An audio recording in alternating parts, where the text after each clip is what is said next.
morning, everyone, and welcome to our second of our Springs webinars from Hourglass. And this morning's webinar is on financial abuse, online scams, and the death of high street banks. My name is Sarah Browne, and I'm one of the trustees of Hourglass, which was formerly known as Action on Elder Abuse. And we're pleased to be celebrating our 30th anniversary this year.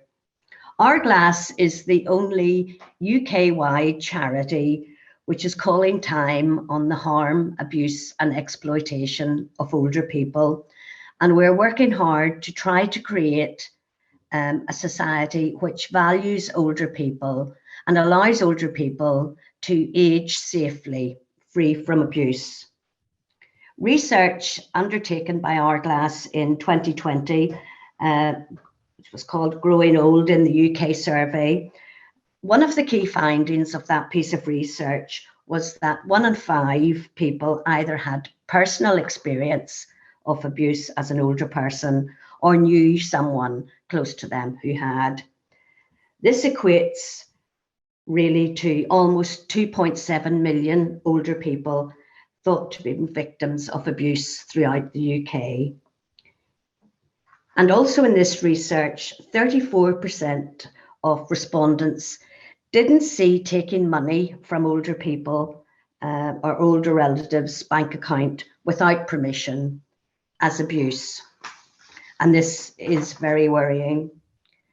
Hourglass also runs a 24/7 helpline service dedicated to supporting older people affected by abuse and offering a casework service, which is our community response service, which you will hear more about this morning from Colin, one of our panellists. This morning's webinar will be focusing on what are the risks for older people as a result of the closure of increasing numbers of high street banks and the shift to online banking. We know, and we hear about it in the media, that there has been an increase in online banking, and this is cited as the reason for the closure of many high street banks.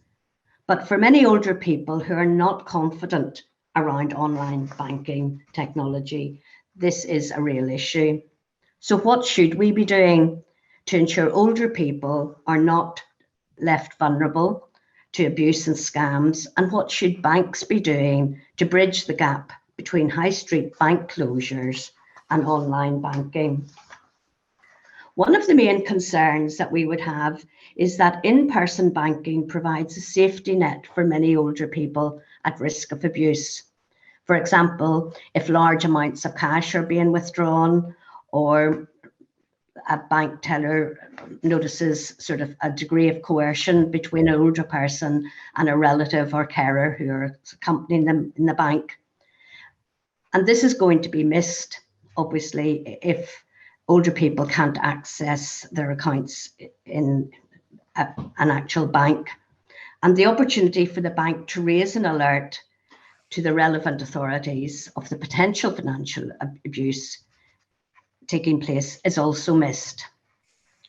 And the lack of experience around online banking opens up the floodgates for online fraud scams, telephone scams, as confident scammers prey on vulnerable older people. And again, you will hear a lot more about that from Jocelyn, one of our other panellists this morning. But perhaps equally worrying is that the loss of human contact that older people get by being able to go to their bank, to go into their towns and villages, to go into coffee shops or local shops. And that human interaction is also lost. And we know that it is widely accepted that increased isolation and loneliness also has a detrimental effect on older people, not only in increasing their loneliness, but actually on their physical health and well-being as well. So in today's webinar, we are asking, what are the areas of risk for older people? What should be done by banks? Perhaps what should be done by government and society in general in order to protect older people? In a minute, I will ask the panelists to introduce themselves and say a little bit about their background and their experience of this issue, and give you some information of what their respective organisations are doing. But before that, I'd just like to remind everyone that this morning's webinar is being recorded, and after the event, it will be uploaded onto our website. And I would encourage you to share that information, perhaps with colleagues who aren't able to join us this morning, and to listen in and to hear what is being said in this particular area of work. And also during the webinar, if anyone has a question either related to what is being said by our panelists or something that you would like to raise, please pop that question in the question and answer box, and we will try to address it during the course of the webinar. And if it's something that our panelists can't address, we will follow up afterwards, after the event. So thank you again for joining us, and I'll now like to move to introducing the panelists to you, and I'll just do it as it comes across my screen. So our first panelist this morning is Nick Kelly. And Nick, good morning and welcome. Good morning. So I work as the Parliamentary Officer for Hourglass Safer Ageing. So my sort of key area is looking at how government policy and legislation is helping to address abuse of older people. And there's been quite a lot happening lately in terms of financial abuse, and particularly in the online space. And there's three bills at present going through Parliament: the Financial Markets and Services Bill, the Economic Crimes and Corporate Transparency Bill, and the Online Safety Bill. So the Financial Markets Bill, during this, our patron, Lord Hunt, Philip Hunt, tabled a probing amendment about the closure of of banks, of the high street banks, and the problems this is causing, particularly older people, who are many of whom are still digitally excluded. This puts them at risk of fraud, obviously, because they're often relying on others to access their online banking. And then the other problem is, of course, it's not just the closure of banks, it's actually the loss of cash. So that's not just that they can't access the bank, but actually they're having to pay for things online as well, or having to pay for cards rather than cash, which they might be more comfortable with. So we really probed the government about what they were doing to work with the banking sector to deal with that. And I'll come back to what they responded. They talked about their fraud strategy.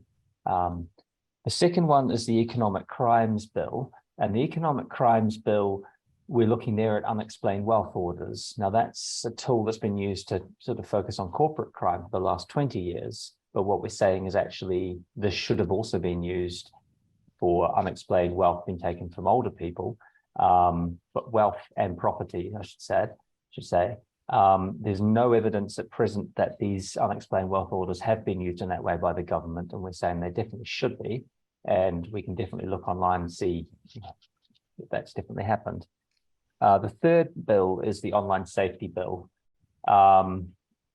Actually, the provisions in the Online Safety Bill to tackle online fraud are fine in terms of what they are, in terms of if there's fraudulent advertising on a search engine on social media, there are penalties and there are obligations to take it down. The problem is much of the fraud isn't just blatant like that. It's often direct messaging, it's through encrypted messaging services. Most of the abuse, or a lot of the abuse, happens by people known to the victim, either family members, carers, whoever. And so while, yes, the fraud is happening online, often that's just the site of the fraud, not the whole story of what's happening. So part of what we're saying there is actually the government need to be working with the tech companies. But the government, as I said before, have said they've got this online, they're going to launch a fraud strategy. And our call there is that Hourglass and the age sector need to be fully part of developing that strategy. And actually, that's what's needed. Because at present, what's in those bills probably isn't going to be enough. So I'll leave it there, but yeah. Thank you, Nick. And Colin, I'll come over to you next. Good morning, everyone. So I'm Colin Scott. I am a community response coordinator with Hourglass. So I'm currently based in Scotland. I do have an insight into kind of some of the wider work that we do. I have been supporting individuals through our casework, as Sarah mentioned, and quite often there is a financial aspect to the harm that have suffered.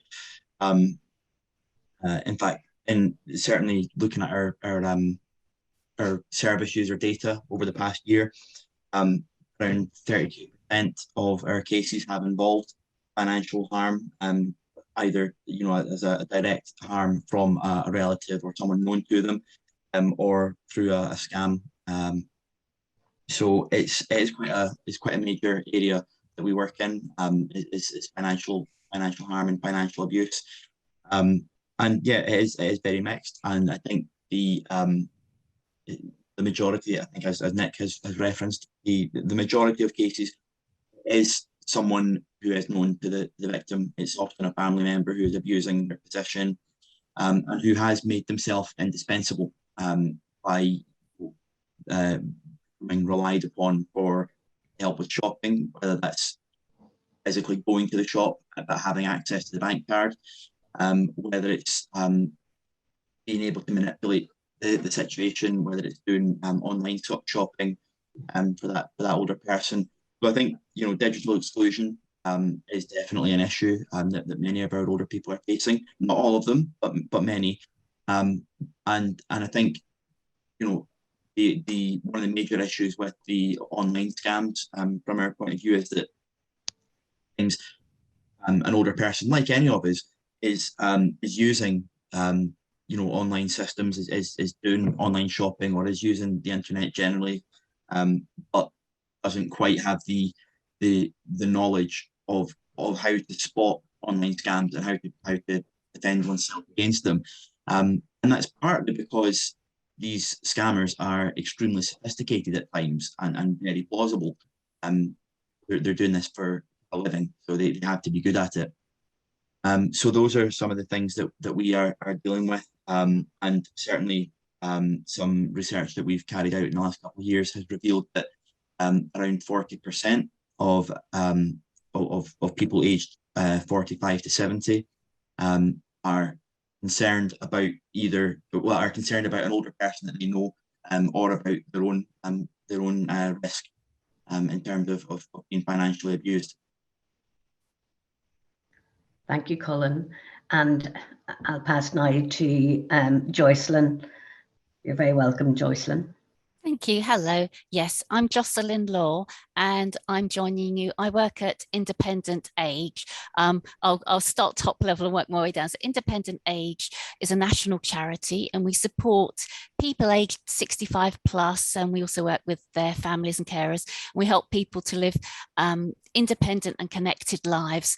And our organisation has very much a focus now as well on tackling poverty and financial issues as well. I work in the digital and phone services department, and we offer a variety of services that support people. Some of my colleagues run telephone groups and information webinar sessions that are managed via telephone so that they're fully accessible. We bring people together. I work in the Signposting Plus team, and so we work with people, and I often describe it as being a bit like if people are familiar with the term social prescribing. So we will work a bit like Colin, caseworkers, we will support people, identify goals and work with them. So that's my specific area. And just a couple of other areas that the charity covers. We have a very strong policy and campaigns team, campaigning on things like increasing the uptake of pension credit. We're also currently campaigning for a commissioner for older people that I know that Hourglass supports as well. We also have great information and advice resources, and we have a helpline with trained responders, and we also have an advice service where people can make specific appointments to talk about, get a benefits check, to seek advice on housing or social care. We also have a huge range of print guides, fact sheets and leaflets that are available to download online or to order as print copies to be sent out for free. So we have a lot of resources and support for people. And so to just go back to my specific role, working in the Signposting Plus team, as I say, we support people around a whole range of issues about becoming more connected in their local communities, for example. But I think one of the reasons why I've come along today is that since the end of last year, we've had a partnership with Nationwide, and that's supporting their members who have been affected by scams. And as part of that, we've developed a specific Scamwise guide, and I know that there's going to be links placed to that, and that's going to be put online for you to access. And the system it put in place is that I think Nationwide realised that obviously their analysts can spot when some fraudulent activity might be arising, but sometimes the people that are affected might be a bit vulnerable, more vulnerable or isolated, and that's why they might have fallen prey to that scam. And so they've realised that they need people who can help support that person to tackle some of those issues, to make them more resilient in the future. And so we're able to work with those people and just give that level of support that, whereas Nationwide is able to perhaps tackle the, the financial aspects.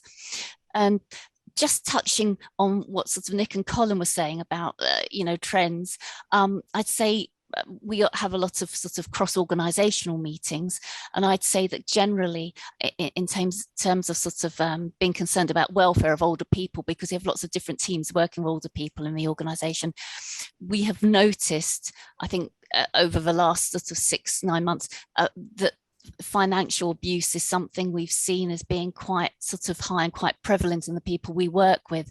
And I'm sure that's probably linked to issues around the cost of living crisis.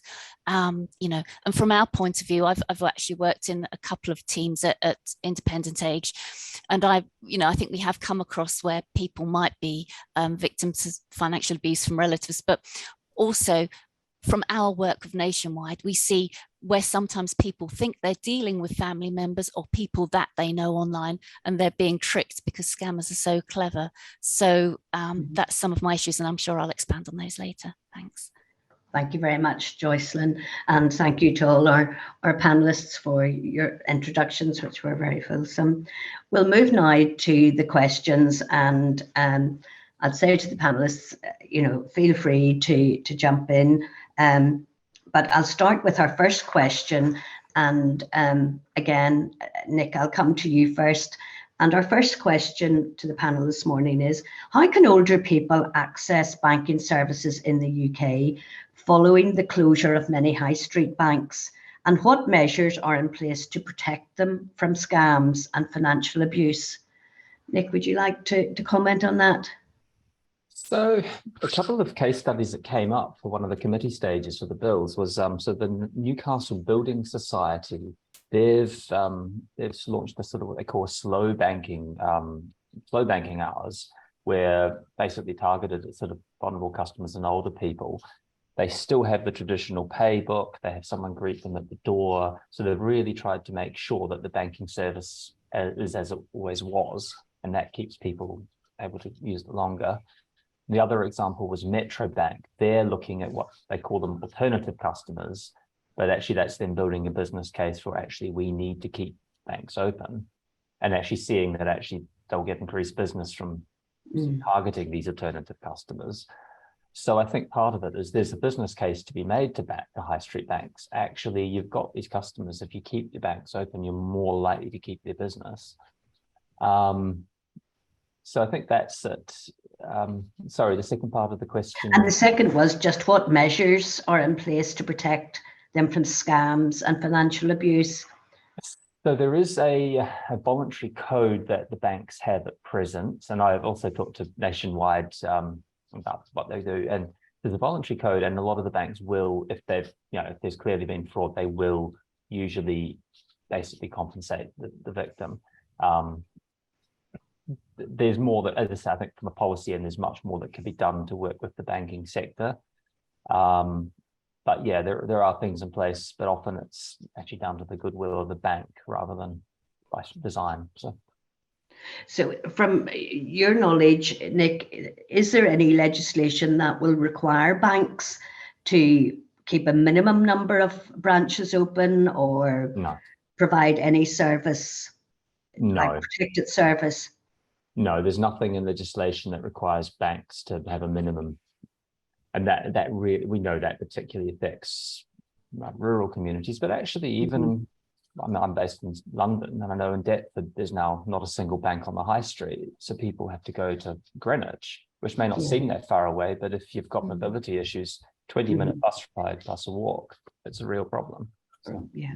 Okay, thank you. And I'll come next to Colin. Colin, anything that you would like to add to that in terms of what measures are in place to protect people from scams and financial abuse, what you're seeing through the helpline and through the community response service? Yeah, so certainly I know that where a physical high street bank is available,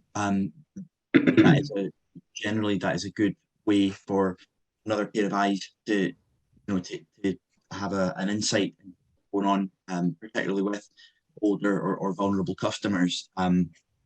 They can identify, for example, if coming in all the time with a relative, and that relative seems to be exercising, an amount of control over that person, and that's a teller will be able to spot whether that might be something, whether there could potentially be abuse happening there, and obviously without where the high street bank doesn't exist anymore, obviously we do lose that.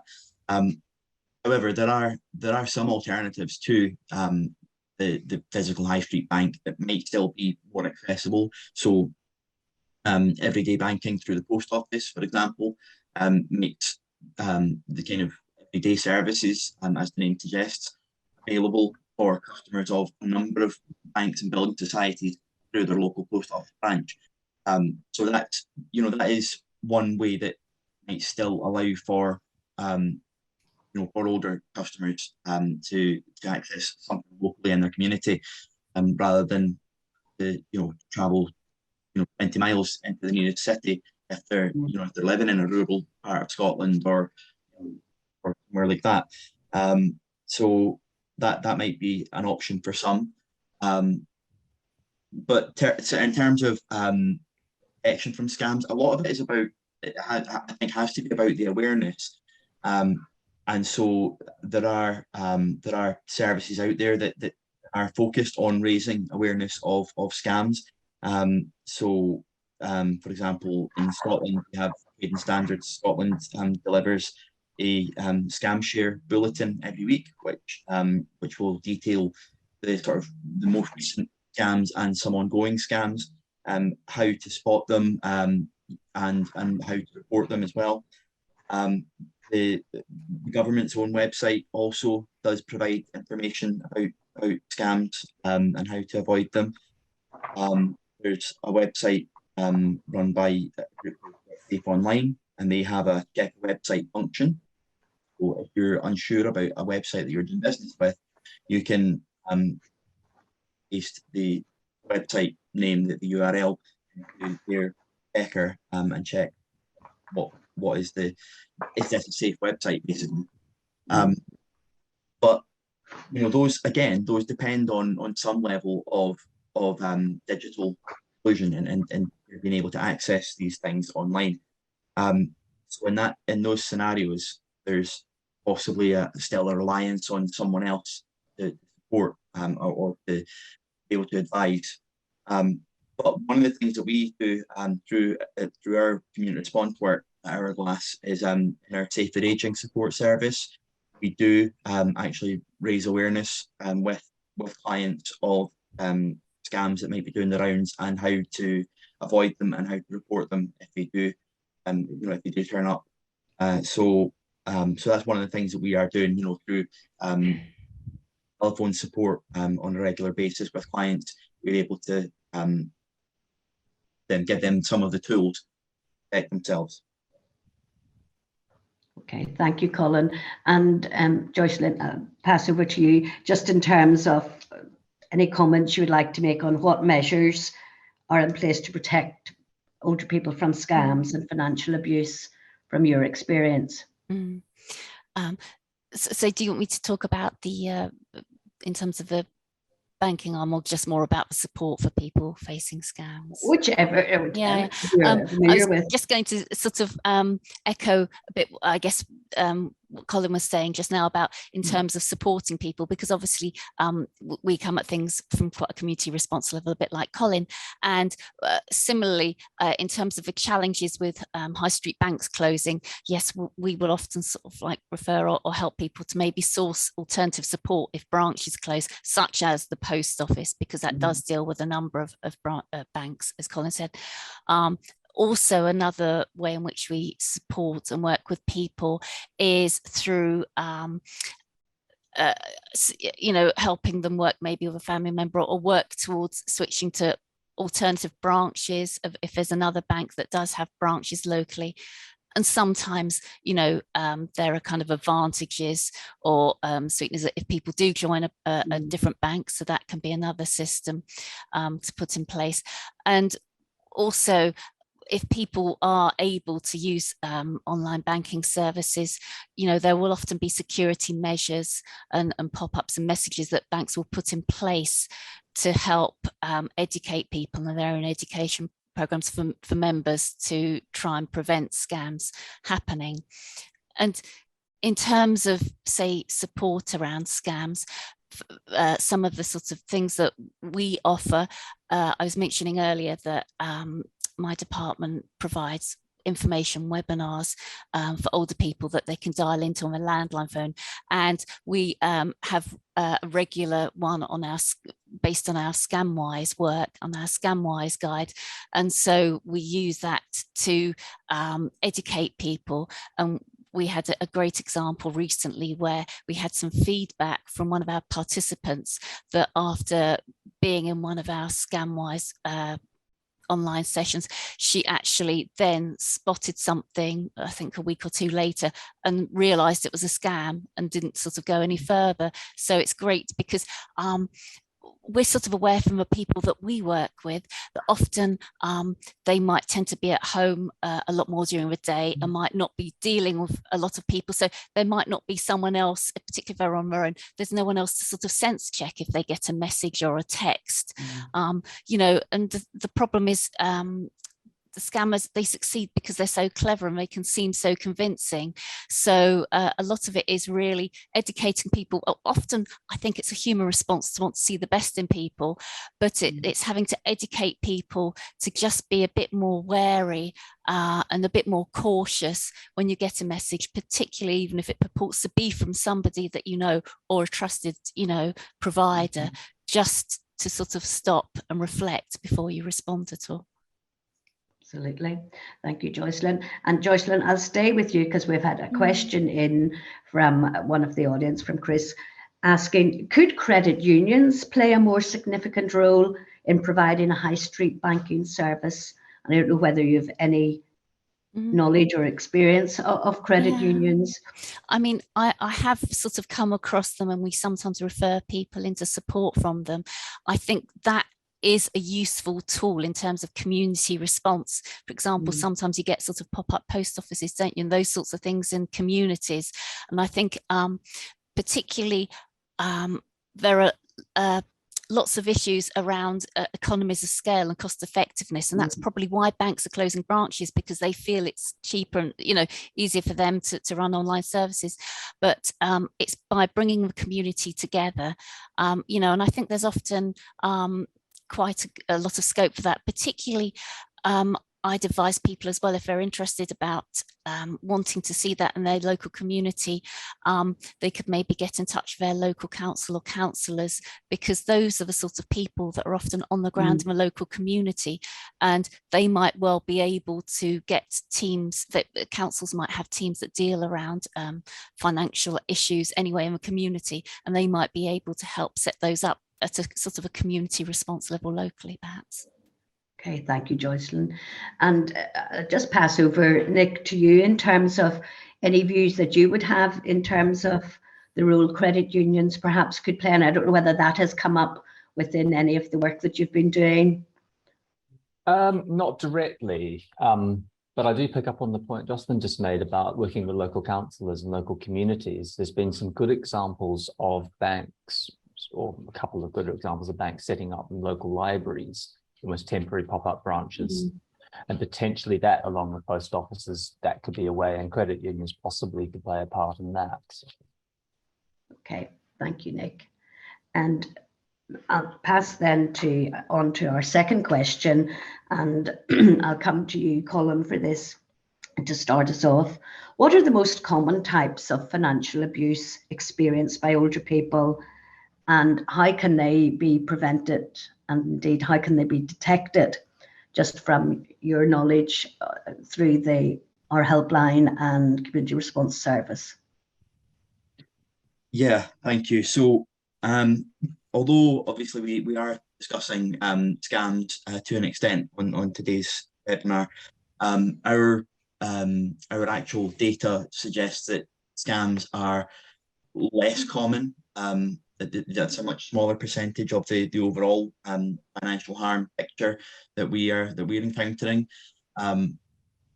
Often the types of harm are around power of attorney, and whether that is, either someone is misusing or abusing power of attorney that they have been granted. It might be that they are lying about having one, so they might be lying to other family members, or indeed occasionally even they're able to get around to professionals by pretending that they have the power of attorney when they don't. Obviously there are safeguards in place around power of attorney. There should be certificates, there should be paperwork associated with that, and many institutions and organisations will do their due process and ensure that they have all of the documentation before they will act on any sort of claims of a power of attorney. However, there are still occasions where someone does manage to slip the net, so often that can result in people using it when they're not able to, for whatever reason. Might be that they are already using a power of attorney or trying to, where the adult has mental capacity, and that the power of attorney should not be in use at that stage unless it's specified in the document itself. And there are other areas in which power of attorney in which financial abuse takes place as well, apart from the power of attorney. So, you've mentioned earlier some of our polling data, that over a third, I think, of those who were surveyed suggested that they don't see the theft of precious items or accessing the older person's bank account for their own ends as abuse. I think there's maybe a cultural issue here that perhaps an older person's property is somehow there is a sense of entitlement from family members to some of that property, or to some of the finances that person has, and whether that's based on a kind of devaluing of the older person. I have encountered situations where an older person has been told, "You're old, you don't need it," or "It will be mine anyway before too long." So therefore the grown-up child, or the whatever relative, feels that they actually have a claim to it already, and therefore they often are able to essentially strong arm their way into getting the access to those resources. Yeah. Okay. And I suppose, I know, Colin, that we have heard from other webinars on it's related to financial abuse, even the fact that some family members sort of use it almost as a threat of withdrawing sort of contact with grandchildren, just day-to-day contact. So, you know, that's worrying as well, that sometimes the older person may well have capacity to understand that they are being financially abused, but actually it's the threats that are there, that if they don't accede to what's being asked of them, whether it's to sign over a house or to give over some savings, then they will lose contact with perhaps grandchildren or other members of the family. And that's very concerning as well, that you know, that takes place. Yeah, absolutely. And that, you know, it's what you're describing there is blackmail, and you know, there's certainly a case take forward in those situations. You know, an older person doesn't have to up with that. That can be reported, and be, you know, support can be put in place, whether it's through you know, reporting it as criminal activity, or whether it's you know, accessing you know, going through safeguarding procedures, and there will be other measures as well that could be taken. Often one of the issues that we find with older people is that, particularly where it is a family member that is the perpetrator, they don't want to get that person into trouble, regardless of what they've done. You know, it's still their son, it's still their daughter.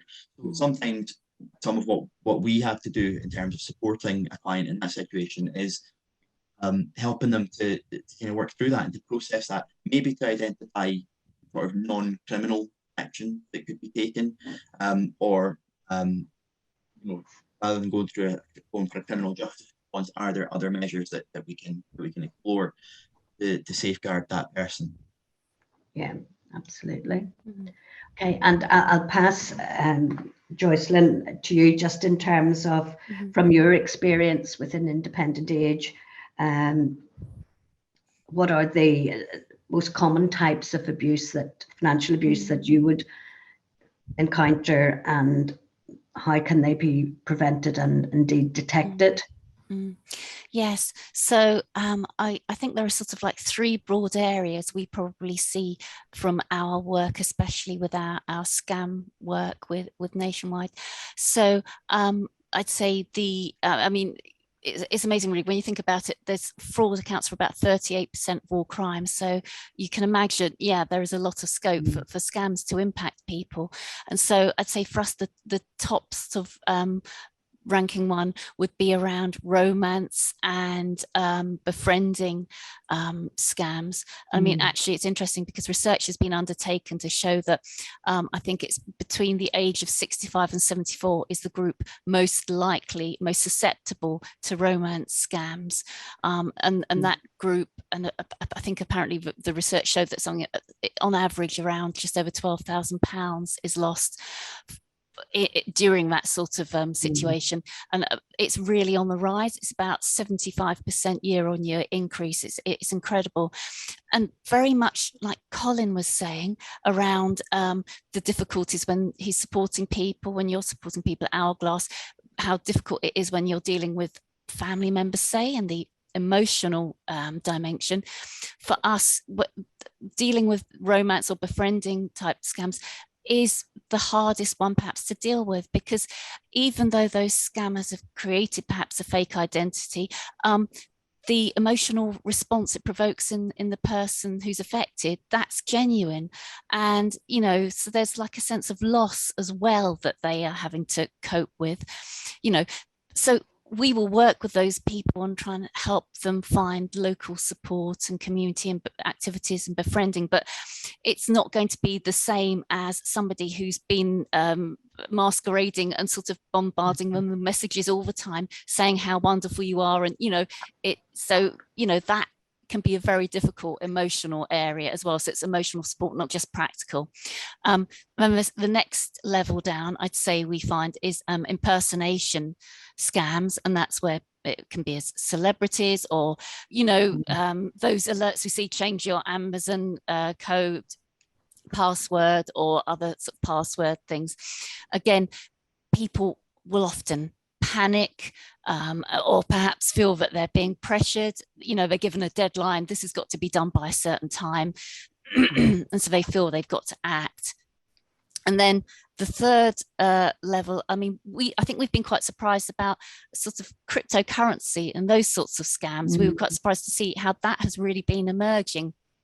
And I think I break it into within that into two broad categories. We see people affected who have perhaps got quite a lot of savings, and they feel that they can, even though it's risky and they don't realize it's a scam, they think they can take a chance. Or people who don't have much money, but again, they feel pressured in a situation, and then they sort of give into, we need that by such a date, such a time, and people crumble. You know, and in terms of sort of supporting people, I think a lot of our education work is around, as I mentioned earlier, saying to people, you know, take a bit of time to reflect, and often be a bit suspicious, be wary. You know, if something seems too good to be true, it probably is, you know, so it's trying to build that resilience. And also, I don't know if we'll touch on it later as well, but we sort of often work with family members as well. So it's encouraging other people to try and have open conversations, obviously if they've got the relationship where they can have, so that to see if someone's being a bit secretive, or just to try and uncover that, you know, so it's getting those support networks to assist them as well. Okay, that's excellent. Thank you, Jocelyn.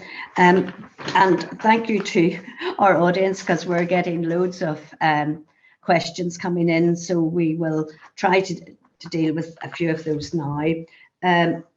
And one that has come in is asking, what can a bank do if they suspect a person is being abused?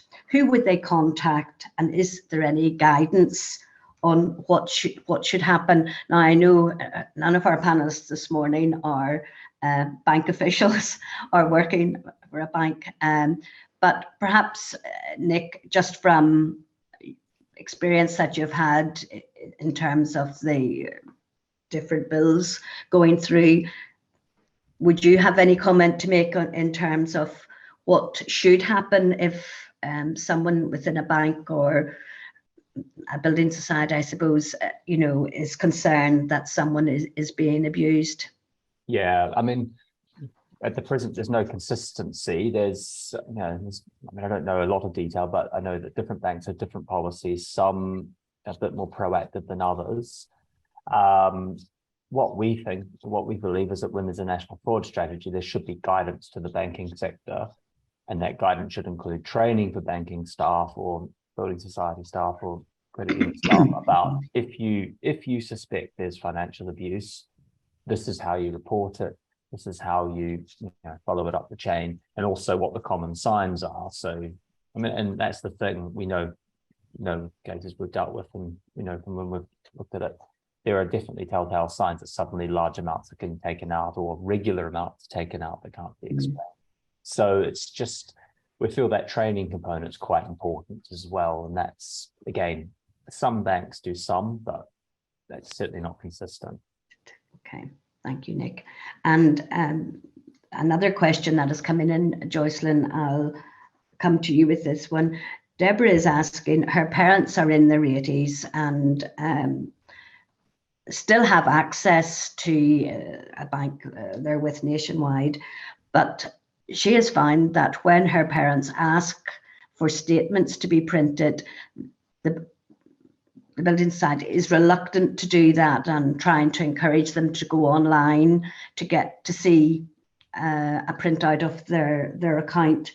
And I suppose quite rightly she thinks where banks or building societies are still open and accessible for older people, that perhaps they should be more supportive and recognise and accept that many people not all, but many in their 80s really are not interested in creating an online banking service. Yeah, I agree. I think that, you know, banks have to have a sort of a hybrid model and make their services accessible to all users. I mean, just in a broad context, this is something I come across. You know, we've had to support sometimes in a different context, people in our service who have difficulty accessing other energy providers or services where you've got automated systems or recognition systems where it can be quite difficult to input information or get through. You know, and sometimes we have to have conversations with providers about increasing the accessibility of their services, you know, and going back to the specific query really about the printed statements, you know, I think many people actually probably quite like to be able to do that, especially if they're wanting to check off things and sort of almost tick off to make sure of their expenditure. And, you know, I know it's something that we work with closely with all the organisations, particularly through our policy and influencing arm. When we work with other companies and organisations, it's something we stress that services need to be accessible. I think that's one of the benefits really of our work with Nationwide, is that we're able to kind of exchange information and sort of give people the views. You know, obviously people will give us their sort of anxieties and views about their services that they might not give to somebody, you know, behind the desk in Nationwide, you know. So yes, yeah, but I think it's very important, and I would always urge people, if they've got any accessibility issues, you know, because we do a lot of older people who might more susceptible to things like hearing loss and sight loss. You know, people have the right to have information in an accessible form, and they shouldn't be afraid to ask that from their provider. Okay. And Colin, just in terms of another question that has come in, I'll put this one to you from Eleanor. Could statutory social services be doing more to prevent financial and economic abuse, which is targeted at older people? I think perhaps they could. I mean, just anecdotally, I would say that there is often a reluctance from social services to tackle you know, more financial types of harm and abuse. There's sometimes more of a suggestion that should be a police matter, or that it should be dealt with through solicitors. However, I do think that there are mechanisms that would be available through like statutory teams under safeguarding legislation. I mean, I know specifically in Scotland, under the Adult Protection Act, there, you know, financial harm would very much come into the you know, under the radar, and would be tackled through adult support and protection. Would be tackled on a multi-agency approach. So the police would be involved if appropriate, and also social services obviously would be part of that. But it might be appropriate to also involve the local bank, and you know, there could be discussions with all the relevant parties try and tackle that. So I think there are things that social work can do, but whether that's always being done, you know, it will vary depending on the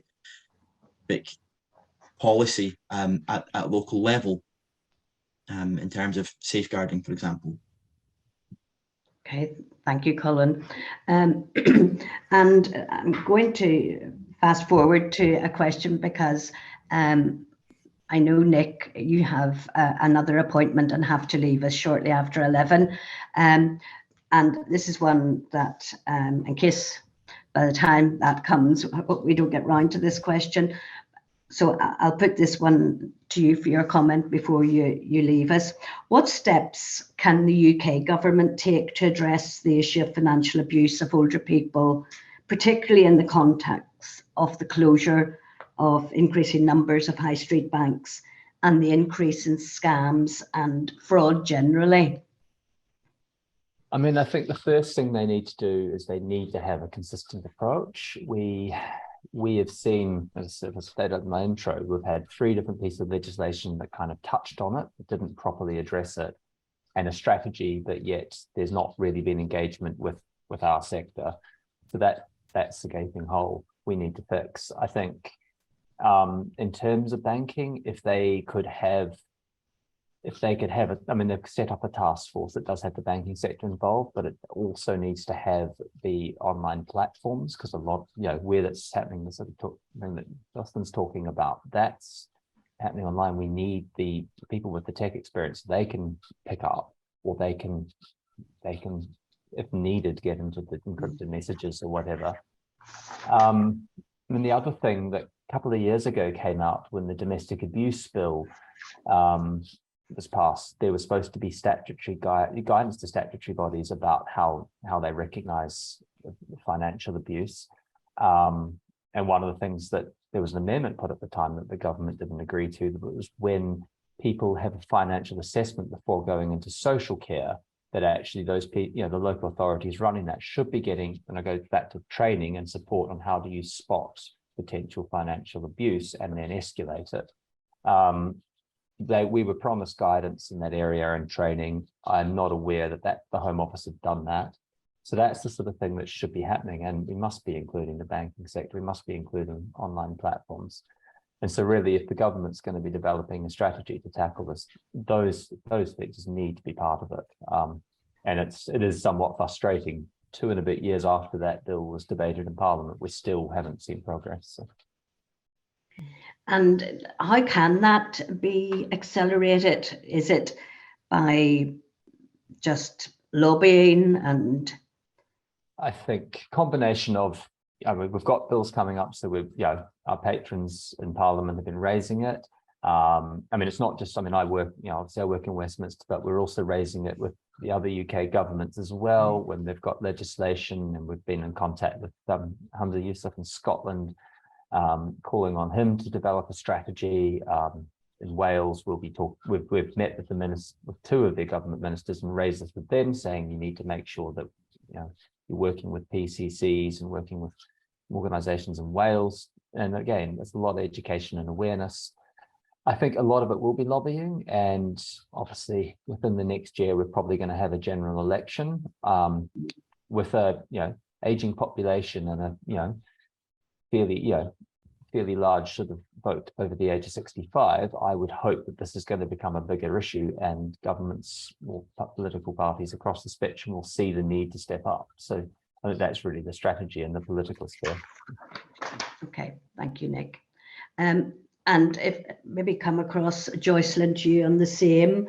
Obviously Nick has provided what's currently happening in terms of bills going through Parliament, but is there anything that you would like to add to what you think should happen?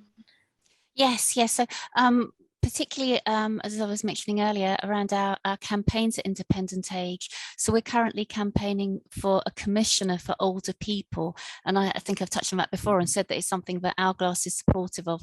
And we recently had an event at Parliament, and I think over 30 parliamentarians came from across the political spectrum. And our Chair of Trustees, Baroness Julia Neuberger, she was there as well. And that was great because it was as I say, MPs and parliamentarians from across the parties, also special advisors, parliamentary assistants. And it's great to see their support, because a commissioner for older people would be somebody who could gather evidence, identify if issues are particularly affecting older people. We've talked around issues of accessibility, around protecting access to resources within the community. And because a commissioner will be independent of government, they will be able to scrutinise government's activities. So that's something we're very much keen to see, so that older people feel that they've got a champion and someone who can help drive forward, their agenda.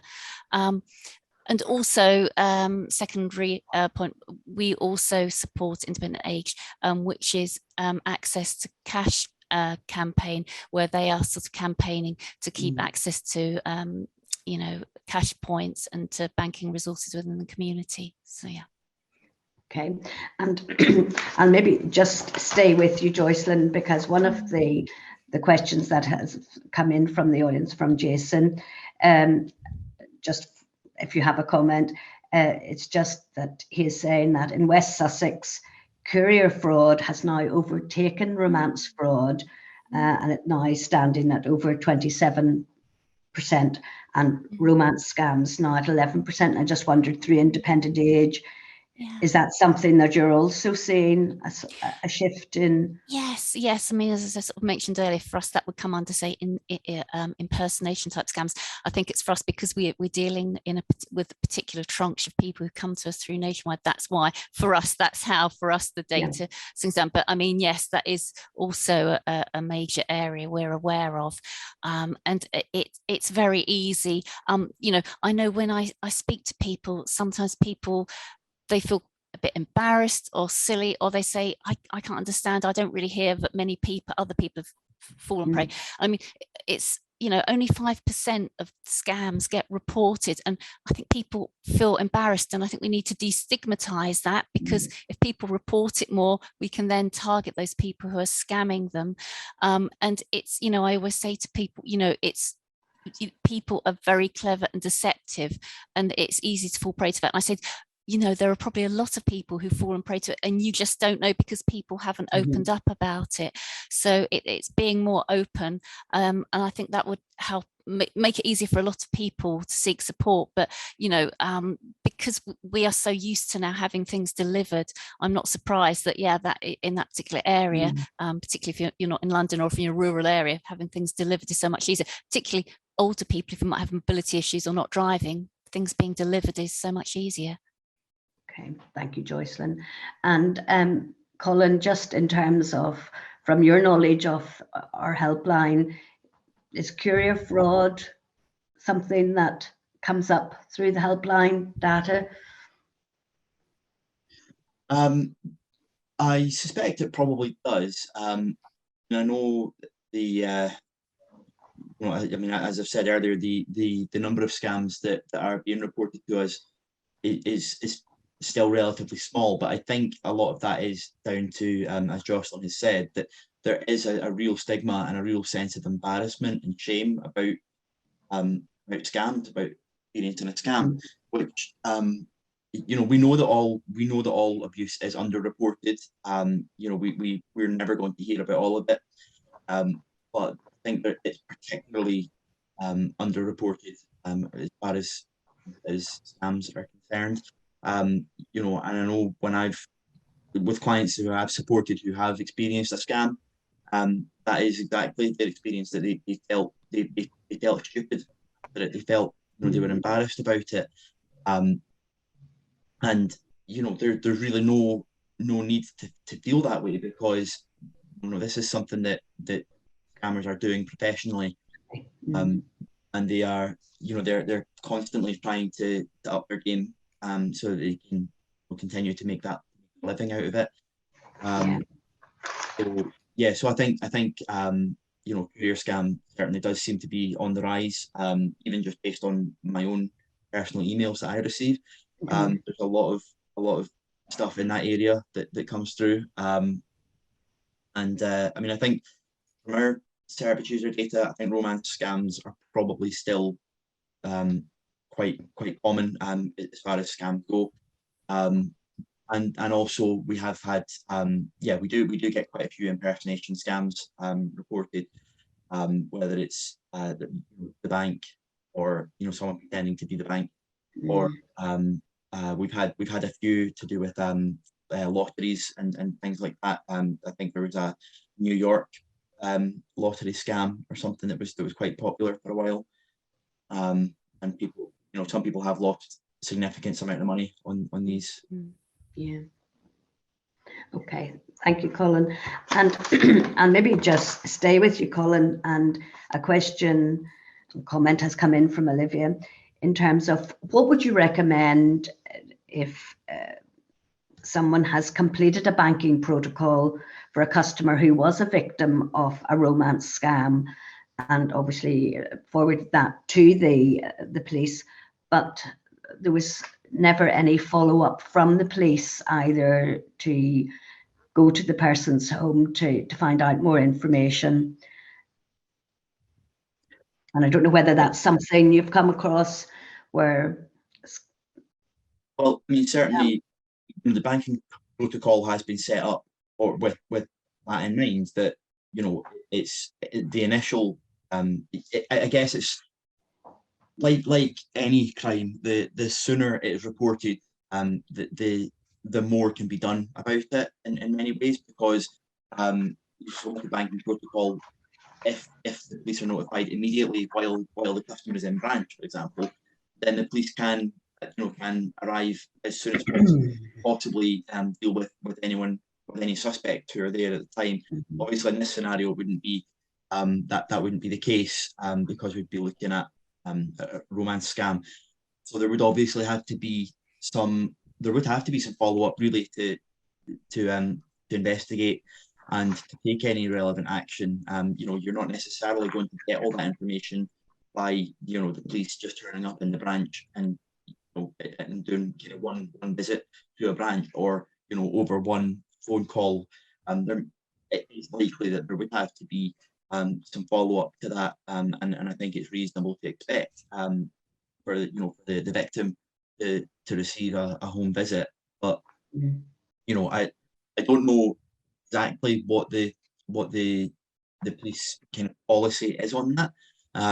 However, I do know that is, you know, there is provision for all of that, and I think if someone feels that they're not had their case heard or investigated properly, or they've not received the level of support and service that they would expect from the police, for example, then there are processes to go through. You know, initially, it would be speaking with the police themselves through their own internal complaints procedure, but there's also the police complaints office that you know, that complaints can be taken to once that process is exhausted.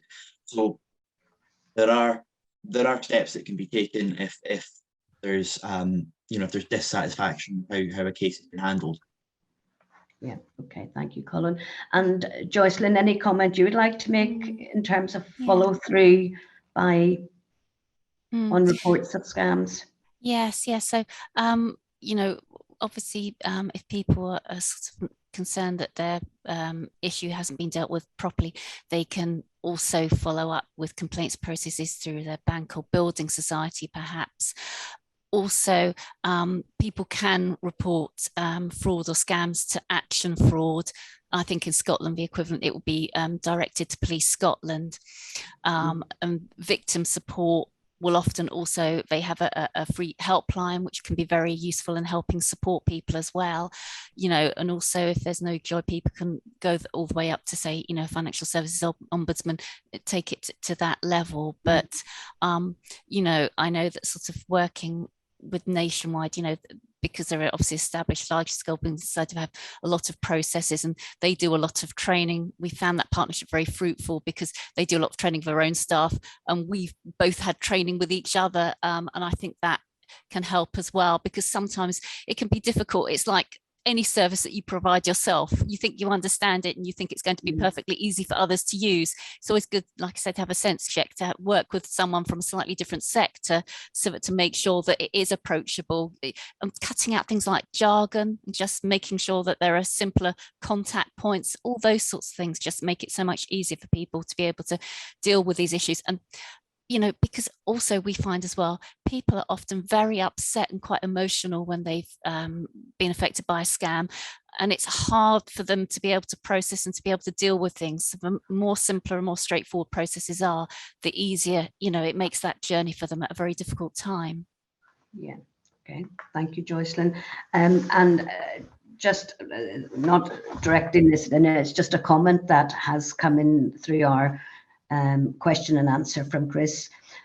Really, and I wholeheartedly agree with this, that the issues that we've been discussing this morning demonstrate the importance of the role of having a commissioner for older people.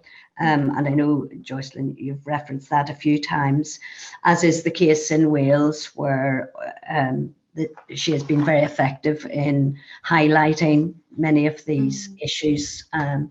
And I think it's just another way of, you know, as we discussed with Nick, of lobbying, but it's to highlight and have the awareness out there so that people are aware of what is actually happening, and that there is that need to protect people, older people, going forward. If I might just chip in, Sarah, Yeah, sure. I know that resources and links are going to be sent out, but if people are interested in England, we have got details on our website of the campaign and how people can help support the campaign for getting a commissioner for older people in England. So yeah, just to direct people to that. Yeah. Thanks. Okay, thank you, Jocelyn. And actually another comment has come in from Jason in relation to, I think, Sussex Police adopt the operation signature policy, which means any person who reports either an attempt or that they are a victim of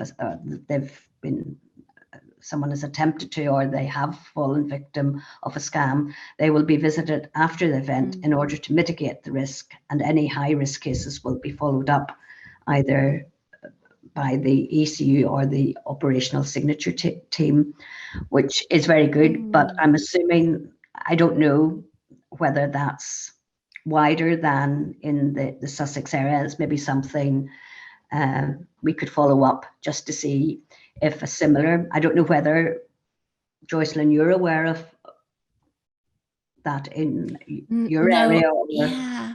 No, I'm not. Yeah, I'm not familiar whether that is sort of across all the forces. I guess sometimes because there are now sort of commissioners, aren't there, for police? Maybe different police might be setting priorities. Some parts of the country may have high volumes of people affected by scams, and so that's maybe why they want to tackle this. But I think that's really good. I mean, obviously there's been difficulty, but community policing and sort of being able to assist people, you know, I mean, that's very important. I mean, I know that there's data, workforce data from the police for 2021, which showed that actually something like 0.8% of police staff and police officers at that point were involved in dealing with, you know, frauds and scams. So it sounds like if there's an increase to that, that would be very welcome, because as I've said earlier, it's a very big issue we're dealing with. Yeah, absolutely. And just before we move on to another question, another new question, a further comment has come in that is suggesting that a four-pronged approach of when a scam has occurred or someone has fallen victim to financial abuse, of notifying the police, social services, and the Office of Public Guardian if there's a power of attorney or deputy, and financial institutions is important. But often it comes down to an individual, and one of these actually becoming invested in the particular situation and taking it forward. And this contributor is saying that they're regularly appointed as a panel deputy solicitor when there's been financial abuse by an attorney or deputy, but it can be very challenging to rectify or recover funds. And occasionally a conviction is secured, an insurance claim or civil agreement or court order, but rarely. And I think, again, it just highlights how difficult it is to actually get through the system. And they're saying this is particularly due to the challenge of balancing empowering with protecting those who are in vulnerable circumstances.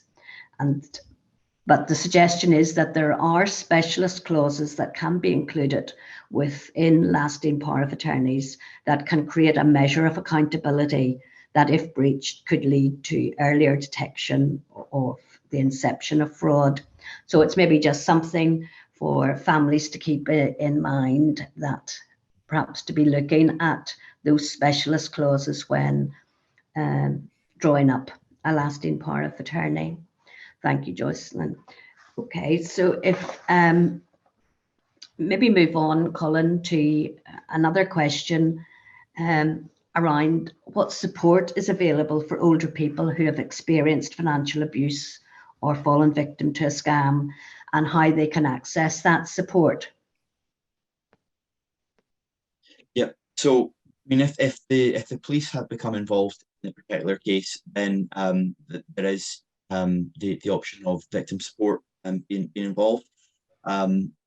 However, in many cases, that's either not, that option is not taken up for whatever reason, or there is more support needed. So victims can contact us, and often we do receive referrals from partner agencies, where there has been financial harm, where there's been a scam or some other type of financial abuse or fraud, and we can do some of those steps with them in terms of how to recover from what they've experienced. We can help them to access legal support if that's something that's going to be of benefit to them. We can help them to put other measures in place to protect themselves going forward. So, for example, if the issue has been around the use of their bank card by someone else, then we can talk them through steps to protect their account. And if they still need someone else to help them access their money, or need someone else to have access to that account, there's other ways to do that, that are much safer than just giving somebody your bank card and your PIN number, such as third-party mandates. Most banks, I believe, will offer those, where the donor still has capacity. You can also, through many banks, you can also get a carer card or a second card put onto the account, which has a separate PIN number, so there's no need to share those. And also we'll have strict limits put in place on how it can be used. So there are steps that can be taken around that. However, where it's been specifically been fraud, obviously there's the policing approach that we would recommend. We would certainly recommend that if it's in England, Wales, and Northern Ireland, that they go through action fraud to try and get the criminal justice response to that. But we would certainly want to see that person being supported through services like victims or ourselves, to help recover psychologically as far as possible, and to rebuild that confidence in using services again, in an online scam, helping to recognise scams going forward, and to get back into the way of using the internet, and perhaps using it more safely. I know that there are organisations out there, like I think Allstate do cybersecurity training, and they can actually give people the tools and the resources, knowledge to navigate the internet safely, and to not to be less susceptible to scams and fraud online. Okay, thank you, Colin. And Jocelyn, anything you would like to add that in terms of how people can access support?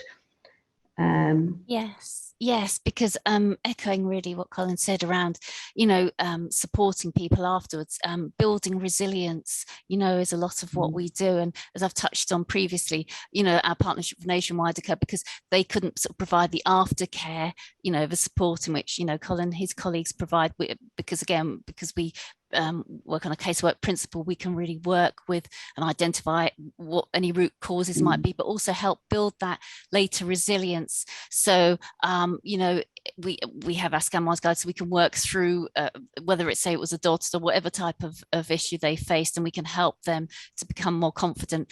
We often get flagged up as well in our operational work with Nationwide about where there might be a particular area we might need to work with a member. So that gives us some insight into where they might need their confidence building.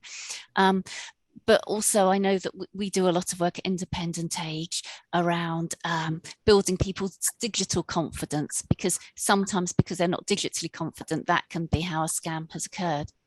We have a partnership with Vodafone through which we've developed the High Digital platform, and that's been developed with sort of bite-sized small modules to build digital confidence. So if someone's online, they can just work through these short little online fun courses just to help give them confidence, and that work does also, that module does also cover scams as well, so that can help educate people how to, you know, because online is such a big part of our lives, but if we're using it safely and securely, that can be a great advantage.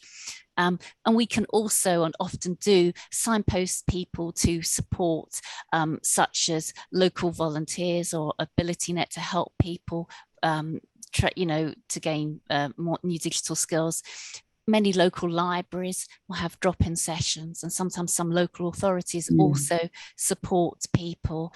So really it's looking long term, it's just helping people spot those issues so that they feel that empowered going forward, you know. And sometimes when we work with people and they say, oh, I think I'm fine, I'm going to be okay, I don't really need to finish the book, and often say, well, can I send you some of this information, you know, share it with your friends or other people, and just make other people aware, because if we can get the word out, that really helps too.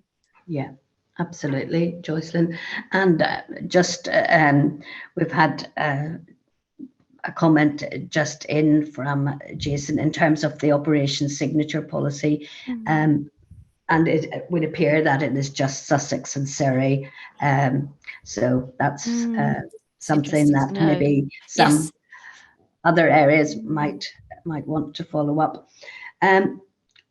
Mindful of the time, just our final question, and I think you both probably have already addressed some of this in terms of what support is available to the older person who has been financially abused or has fallen victim to a scam.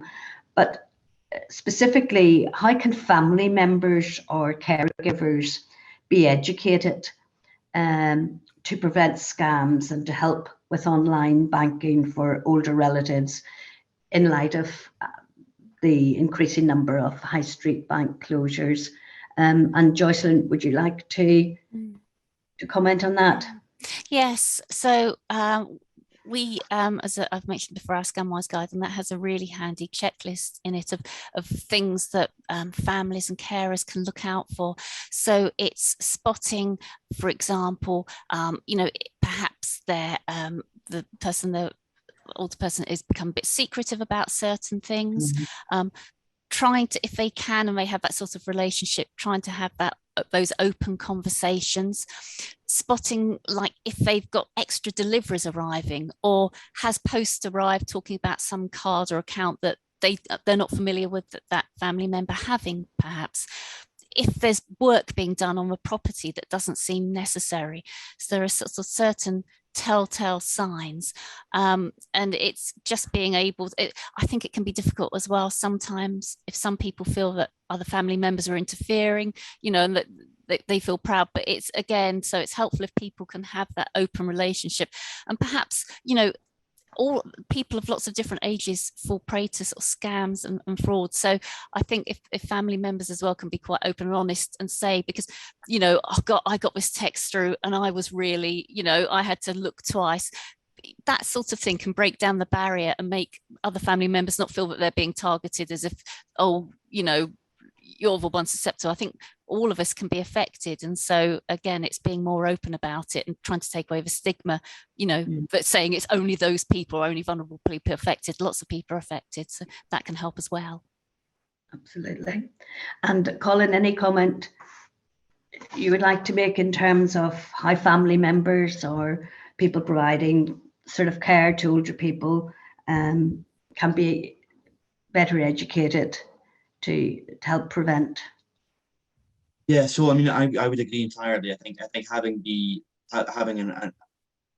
having it as a conversation that is not off limits. And I know sometimes people can be very private about our financial matters. But I think you know, having that as a subject that you know, as family people can talk about.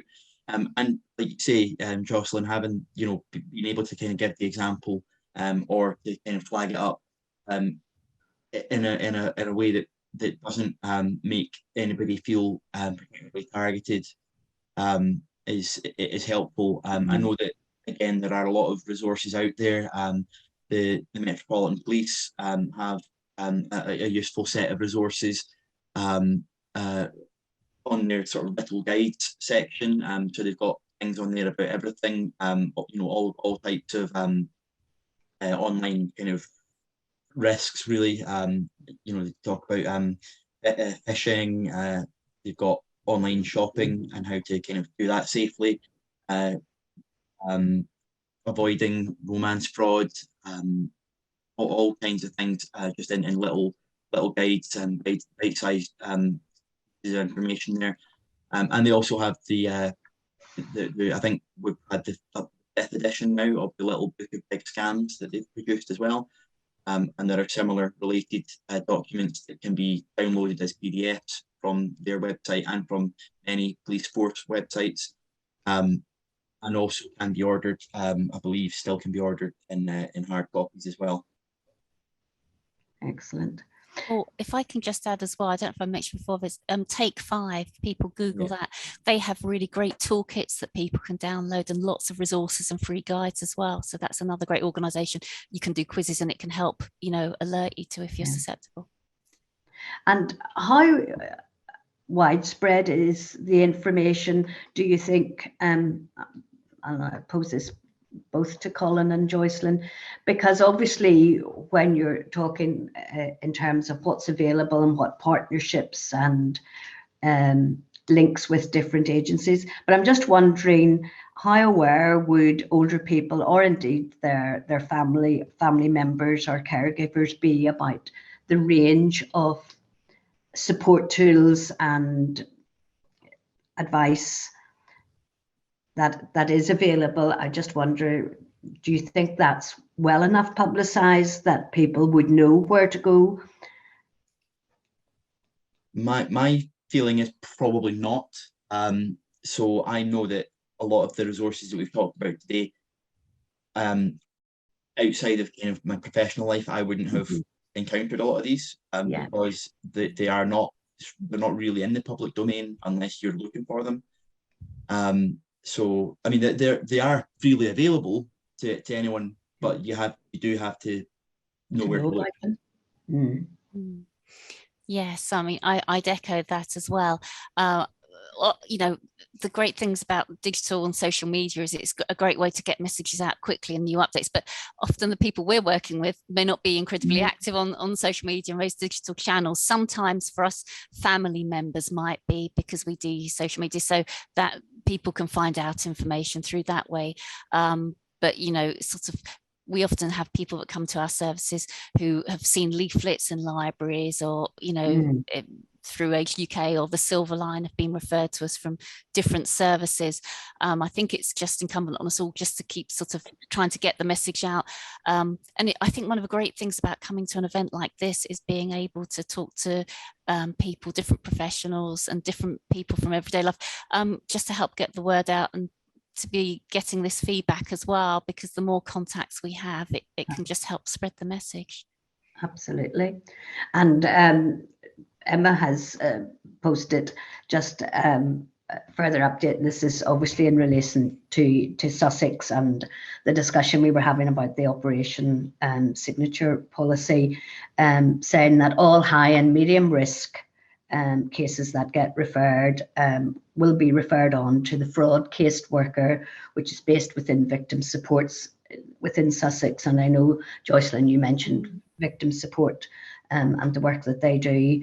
And they also run peer support groups for victims of romance fraud. So, as you say, there is work ongoing out there. There is support there. It's just, I think, the onus is how we highlight that and make people aware of what is available to help and support and to prevent, hopefully, and to protect older people from financial abuse and scams.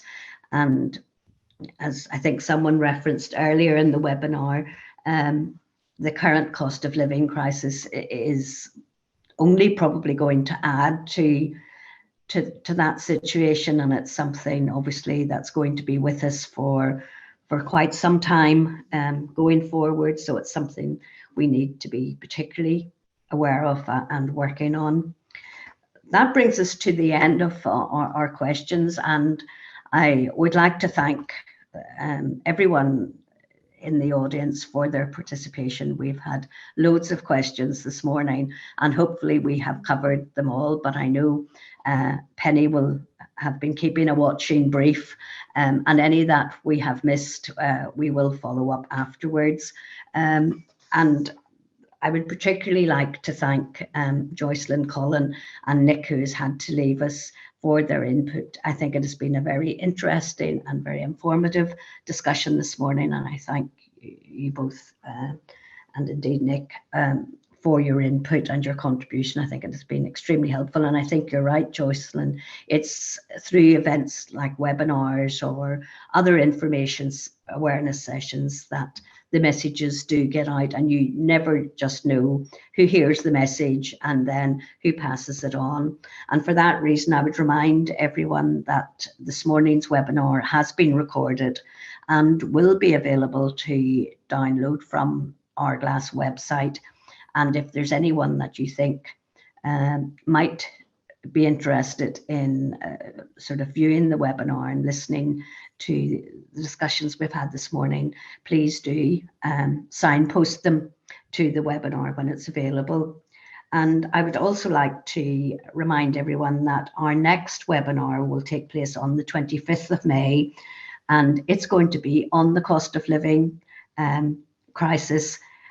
So I think we'll be revisiting perhaps some of these issues again at the May webinar. But thank you all for your attendance this morning, and I hope you all have a good day. Many thanks, and hope to see you again soon. Bye.